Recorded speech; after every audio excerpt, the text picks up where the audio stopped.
พี่น้องเลยเนาะทักทายสบายดีเด้อพี่น้องเลยเนาะทักทายสบายดีอยู่โรงพยาบาลพี่น้องเลยเนาะก็หลังจากเขาเดินทางมาแต่เฮือนน้อง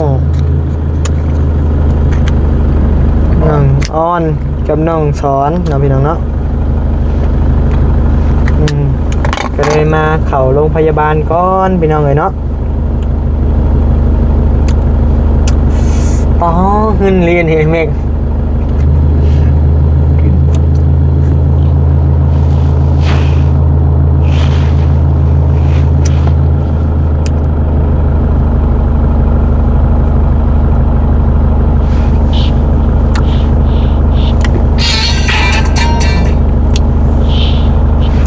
กินยาพี่น้องบ่แม่นยาดอกยาดับกลินปากเนาะเขาสิมาเยี่ยมน้องจันก่อนเราพี่น้องก่อนกลับบ้านพี่น้องเอ้ยคือว่ามื้อนี้ร่มกับลูกพี่ว่าสิไปแจกไผ่น้ำท่วมแต่ว่าบ่ฮู้ว่าสิไปทางใดเราพี่น้องเนาะไปพี่น้องเอ้ยฮอดโรงพยาบาลฮานอยพี่น้องเนาะไปทางใดอ่ะเข้าทางในไปแล้วเนาะก็โรงพยาบาลฮานอยเด้อพี่น้องเด้อเนาะ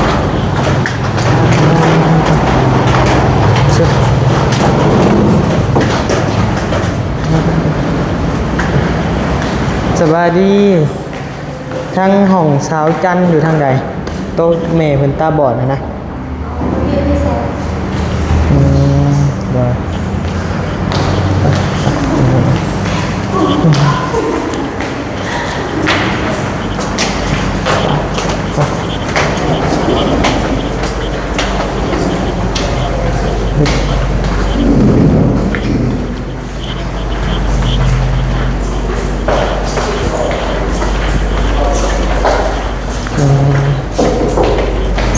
เดี๋ยวขอบใจหลายๆได้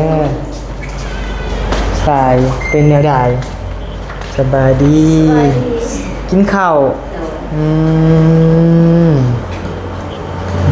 กินอย่างไรยังกินแกงจืดกินแซ่บอยู่บ่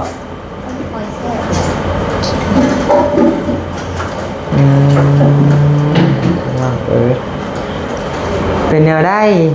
มานอนห้องหม้อนอนบ่เคยรับจะนอนใส่อยู่กับแม่2 คนแม่นบ่พอเมื่อไรเมื่อแต่มึงมามีคนอยู่น้ำนองโดย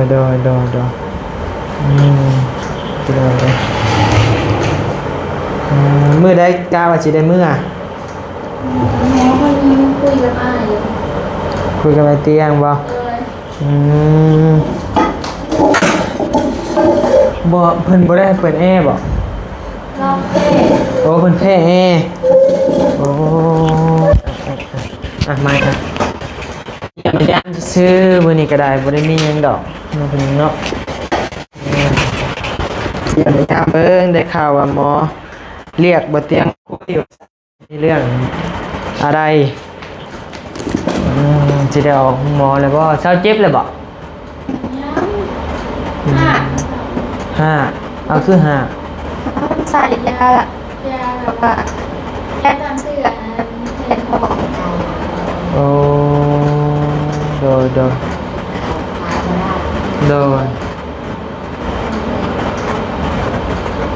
เมื่อจากล้านเลยค่าใช้จ่ายยังเบยไหลโดยสิไหลมื้อนี้อ้ายเพิ่นยังทันมาโดย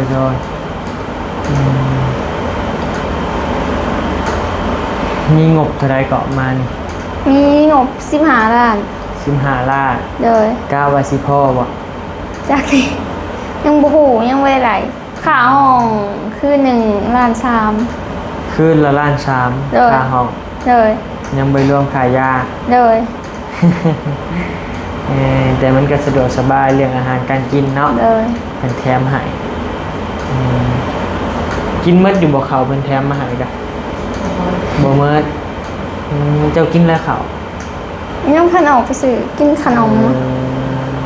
อายไปซื้อมาให้บ้าน โดยบ่อยากบ่ เลยยังบ่อยาก เงินอยากก็ย่างไปซื้อเลยตลาดรักแปดใกล้ๆนี่นี่จะย่างไปดิก่อนทางไปเคยเหรอไปเหรอ ไปอยู่มื้อน่ะว่านี่ออกมื้อนี้บ่ได้ออกมื้อ โดย ซื้อกินบ่เบิด บ่เมิด โดย เนาะ อ้ายไปซื้อมาฝากว่านี่ก็ซองก็ โดยพี่น้องเนาะบ่เมิดเกจังได้จ้ะต้องได้กินได้จังหน่อยจะเป็นหรือแห้งยากจะเป็นหรือแห้งเป็นไปเรื่อยๆแล้วบาดนี้พี่น้องเนาะอยากเมื่อแหละบ่ยายฮะยังถ้ามีเงินรักษาก็อยากอยู่ก่อนเนาะเพิ่นตรวจแล้วบ่เป็นโรคหยัง คือเห็นคนจะมาวู้เราประสาทเกิดตัวร่างกายเรา เดี๋ยวถามนี่ก็ได้จะฮู้อยู่ติเพิ่นกวดมาเพิ่นว่าแน่ใด ยังบ่ฮู้อะแต่ว่าอยู่พิมพ์บ่มีแนวตรวจนะนี่ก็ตรวจเลือดตัวหยังก็ เลือดแล้วปกติบ่ โดยปกติทุกอย่าง แต่บ่ฮู้ว่าเป็นโรคหยัง บ่มันอักเสบสื่อวิจักสัน เลือดตา นะมันเกิดจากแพ้ที่เสื้อนะมันดน มันอักเสบบัดนี้ โดย หายนี่แหละ แล้วบัดนี้แหละมันขาดเลือดน้ำ โดย ตอนนี้เติมเลือดป่ะ มันเพิ่นบ่ได้เว้าว่าเติมได้บ่ มันเป็นแผลอักเสบเนาะมันเรื้อรังไงเฮิงไปสิเป็นมะเร็งนะบัด โดย เรา เพิ่นว่าอยู่ป่ะ โดย อันตรายเด้พี่น้องเนาะ เป็นพอใส่ยาใส่ยา เนาะ วันนี้อะไรตายแล้ววัน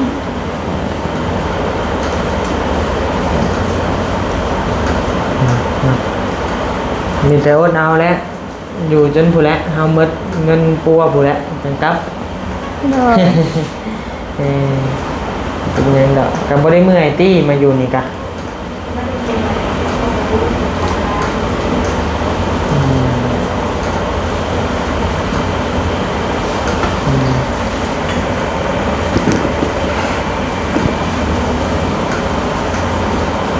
เจ้ากับไปหาซื้อข้าวกินในนางเด้อ โดย บ่ได้ได้อดบ่ได้เนื่อเป็นกระเพาะเป็นคืออ้ายจอยนะอ้ายบ่เจ้าจะเป็นเอื้อยหรือเป็นอะไรซ้ำกันเนาะ โดย 19ลืมมื้อน่ะว่าเราเป็นนอกมามื้อนี้ว่าเราเป็นเอื้อยบัดบ่อยากซ้ำเลยจักเทื่อนะเพิ่นเห็นแล้วเนาะอยู่เฮือนไผอยู่กับพ่อบ่ แม่ พ่อกับน้องบ่ โดย อืมมื้อน่ะเพิ่นมาในใดสมากับบ่เตียงบ่ มาน้ำกันแล้วก็อายเพิ่นก็พาเมื่อเอาเครื่อง ลบมื้อเอาเครื่องอีก โดย กลับมาก็ประมาณตีประมาณเที่ยงคืนนะกลับมาฮอดที่ พาไปให้ได้ โดยกลับมาฮอดที่ประมาณเที่ยงคืน ชุดลีสอะแล้วก็มาส่งพ่ออีกบัด เมื่อส่งแล้วก็กลับมาส่ง มาส่งเครื่องมาเจ้าอีกบัด โดย โอ้นักที่น้ำใจเราเนาะเรียนผู้อื่นก็แล้วแหละเนาะ โดย เห็นได้สะลบไปกับเวรใกล้เนาะ โดย รักษา15กายขึ้นไปอีก ไปทางทางไปทางที่นู้น อืม แล้วเขาฝากเป็นตัวที่นู้น เนาะ ที่นู้นให้มาได้ เพิ่นบ่ฮับแล้วติ โดย ซิโนนะอืมเนาะฝนตกพี่น้องข้างนอกนะฝนตกแห้งขนาด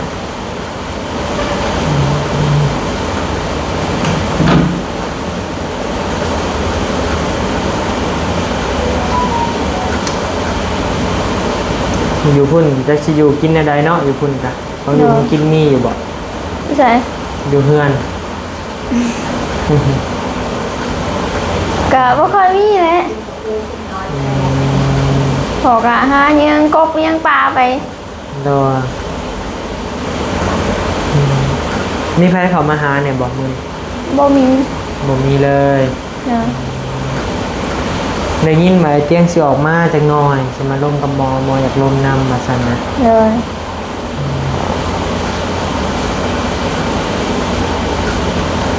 มีการเมื่ออื่นก็สิเดินทางไปแจกเครื่องอีกมื้ออื่นสิไปตะแคก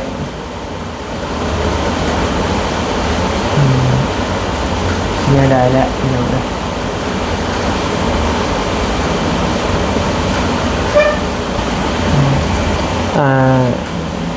ตอนนี้เงินก็อยู่น้ำเจ้าบ่เงินกี่ล้านยังบ่จ่ายจักดีเลย เลย โดยเป็นทางผู้ใหญ่ทางบ่เตียงเนาะเพิ่นฝากมาก็ดีใจนำหลายๆเนาะก็ให้ดีให้เศร้าเลยเด้อแม่เด้อให้ดีให้เศร้าเศร้าไวๆเมื่อเฮือนไวๆ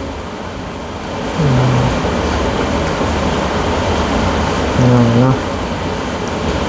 เมื่อยแล้วพี่น้องอยู่ห้องหมอนี่นอนอยู่แต่บอนเก่าขนมนี่เพิ่นบ่มาให้หรือว่าได้ บ่ คันกินเลยเสียเงิน เลย โอ้เจ้าคือบ่กินซะ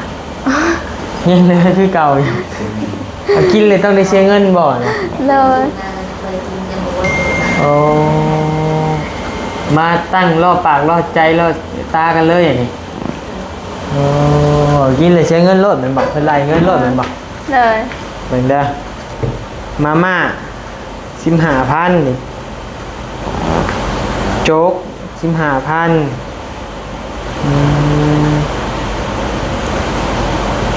โอ้แล้วเพิ่นก็มาเช็คเบิ่งเลยเนาะกินหยังเจ้าบ่กินบ่นางกินบ่โจ๊กกินบ่ฮะ บ่ บ่อยากบ่ บ่ หรือว่าอยากเนาะให้หากินก่อนหน่อยอะไรว่าขนมมันเลขนมสิตันโจ๊กมันคือบ่มีว่ะอย่าเราบ่กินดอกยันเราไหลแพงพวก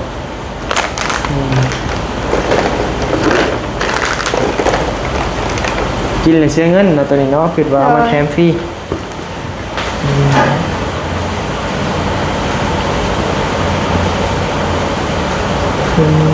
ใช่บ่เพิ่นบ่ได้มาเก็บบ่ซะอีหยังอันนี้ขัวหมูเจ้ากินหยังซะน่ะผลไม้หมากไม้ขัวหมูกินบ่หมดซ้ำโอ้ยเนาะคือบ่กินมันหมดกินมันมีแห้งเนี่ยอีหยังซะนี่ข้าวอีหยังอันนี้พริกไทยบอกพริกไทย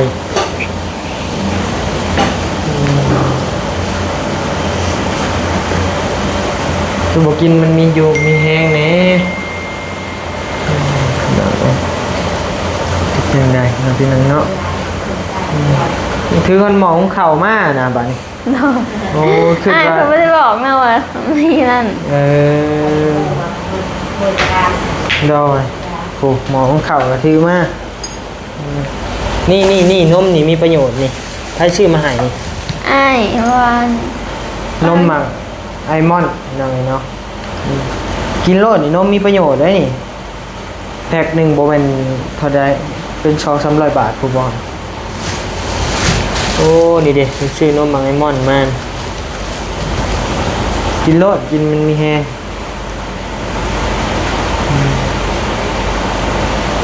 ใครซื้อมาบ่เตียง โดยซื้อมาตอนแรงประมาณดึกๆเลย เมื่อแล้วซื้อมาเต็มหมุกผู้บอซื้อมาเต็มหมุกมาผ่ากูยัก